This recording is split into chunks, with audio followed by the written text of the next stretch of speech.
Assalamualaikum, selamat pagi, siang, sore, malam, kapanpun kalian tonton tayangan ini. Salam rimba, salam lestari. Oke. Belakangan hari ini seringkali kita mendengar kabar berita tentang pendaki-pendaki yang nyasar atau hilang, kemudian ditemukan dalam kondisi meninggal dunia, ya. Turut berduka cita. Innalillahi wa inna ilaihi raji'un. Semoga amal ibadahnya diterima, dosa berdosa diampuni, ya. Tapi terlepas dari itu, banyak kemudian berkecamuk di benak saya, kenapa ya? Kenapa sampai nyasar dengan kondisi trek yang belakangan ini, di tahun-tahun ini, sekarang ini relatif besar-besar.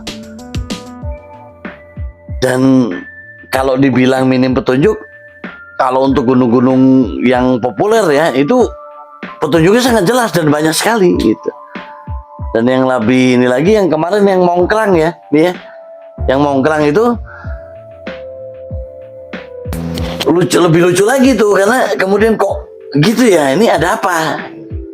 Fenomena ini kenapa ya begini ya? Jadi mohon perhatian juga ini buat pendaki-pendaki, terutama yang trail run atau TikTok atau apapun ya.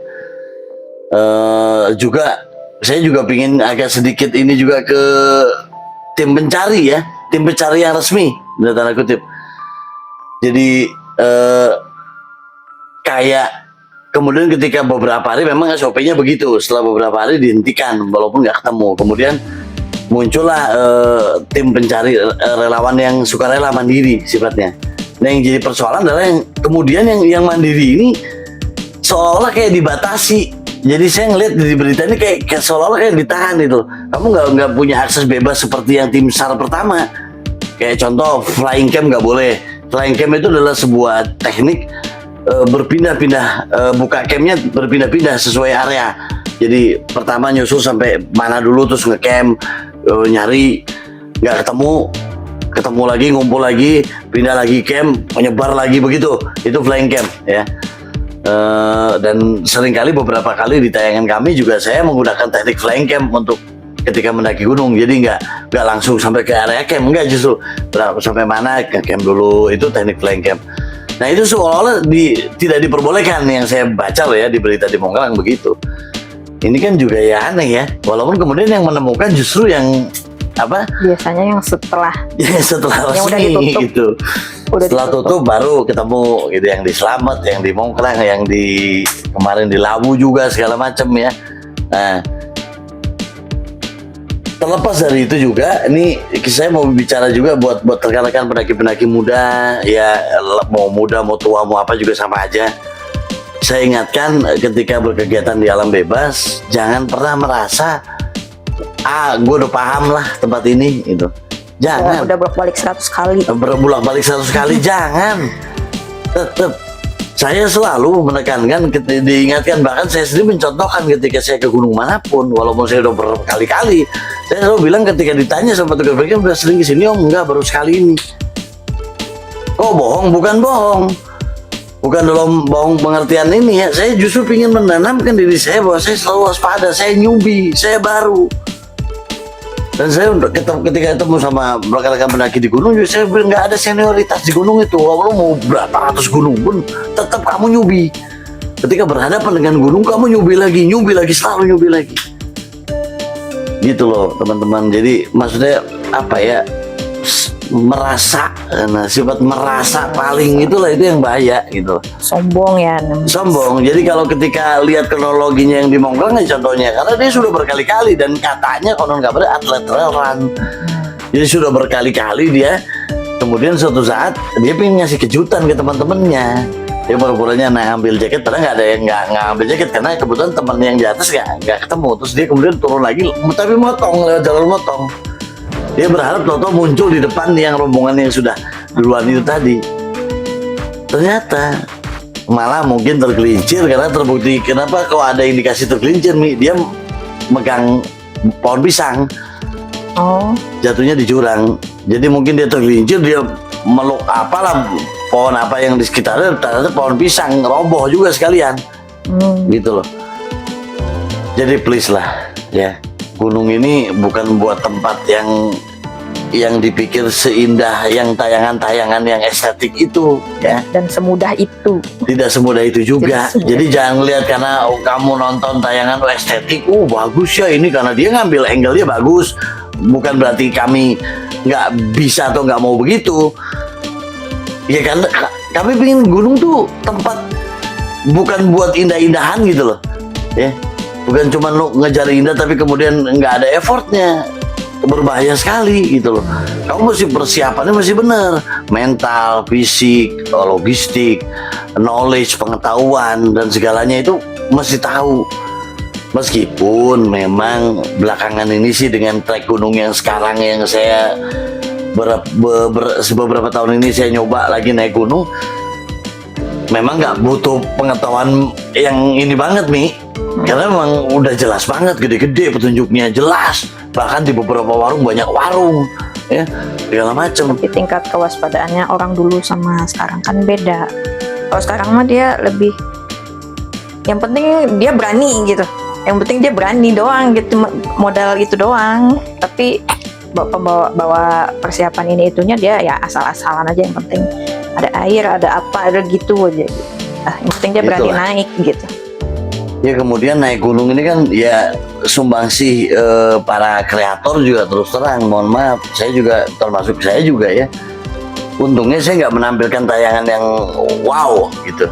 Untuk buat kreator-kreator yang menampilkan bukan nggak boleh, tapi tahu nggak kalau kalian dengan hanya memunculkan itunya saja tanpa handicapnya diperlihatkan, tingkat kesulitannya apapun, itu membuat orang yang baru-baru nonton, apalagi anak-anak generasi baru lah ya, yang masih sekolah masih apa, wih gampang ya Tata, mau lah dan keren banget ya, aku mau foto di tempat itu atau bikin video di tempat itu juga nih buat medsosku atau apa, kemudian dia naik tanpa persiapan, itu yang bahaya. Makanya ya kadang-kadang suka apa ya, satu sisi juga ya ikut sedih.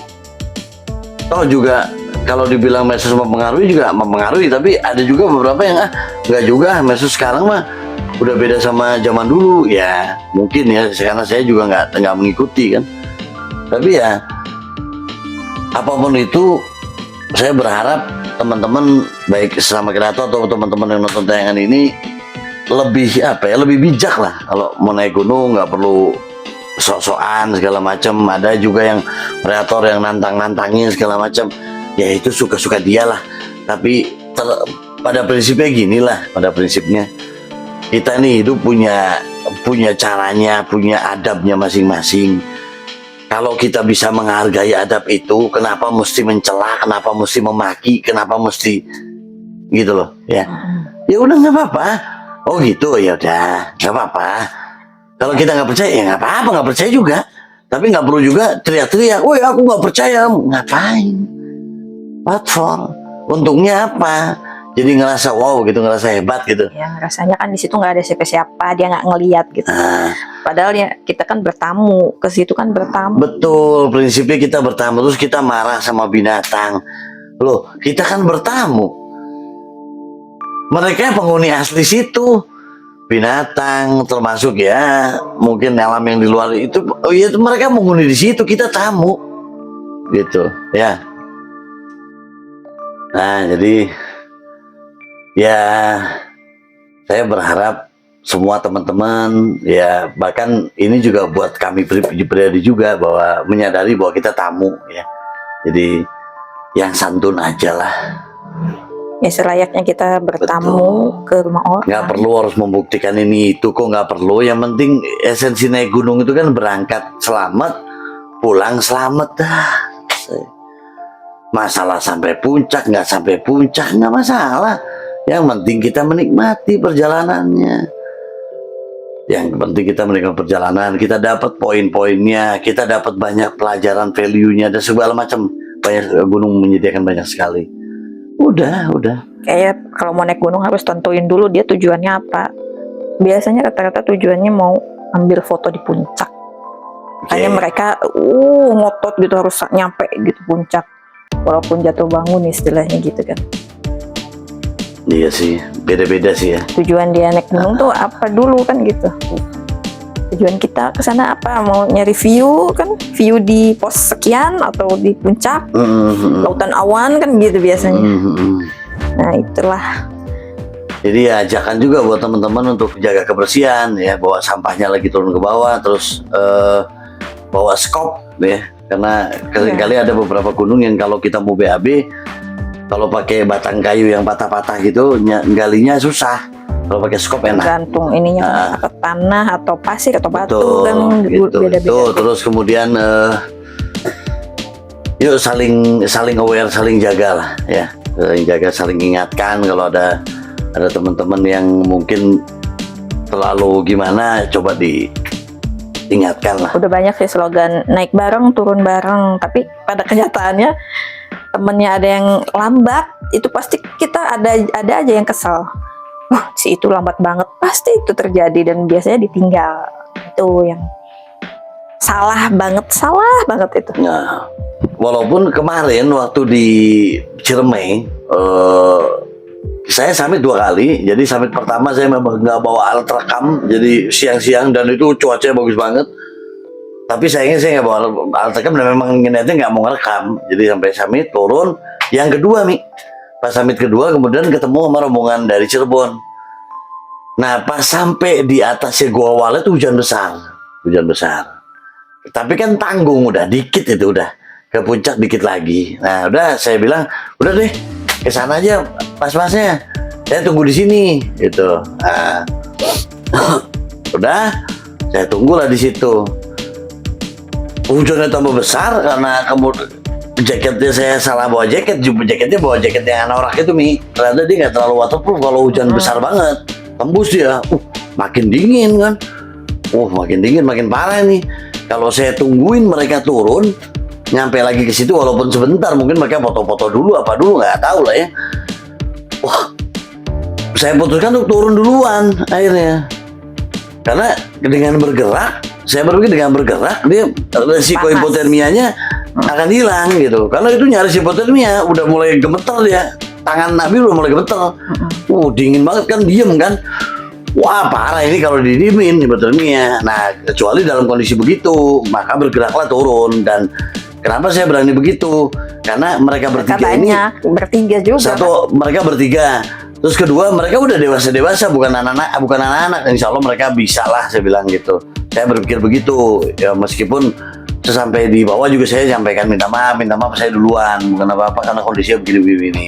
Ya mudah-mudahan mereka paham lah. Ya itu. Dalam kondisi-kondisi begitu, boleh kita mesti juga pandai mengambil keputusan. Ya, jangan bela-belain nungguin tapi nanti hipotermia malah ada apa-apa ke kamu, malah tambah lebih parah malah gitu resikonya. Akhirnya saya paksakan turun waktu itu. Gitu. Ya, tapi lagian yang ditinggalkan 3 orang, bukan sendiri. Biasanya kan yang ditinggal 1 orang. Yang sendiri. Gitu. Apalagi perempuan, biasanya sering ditinggal nih perempuan. Nah itu janganlah teman-teman ya. Gitu Nah, aja barangkali. Satu tim ada perempuannya. Oke. Nah, terima kasih banyak yang sudah nonton dan support. Mungkin tayangnya ini pas Ramadan, jadi buat teman-teman yang umat muslim yang merayakan, yang menjalankan ibadahnya, saya ucapkan selamat menjalankan ibadah Ramadannya. Minal aizin wal faizin. Terima kasih banyak. Selamat pagi, siang, sore, malam. Salam limbah, salam lestari.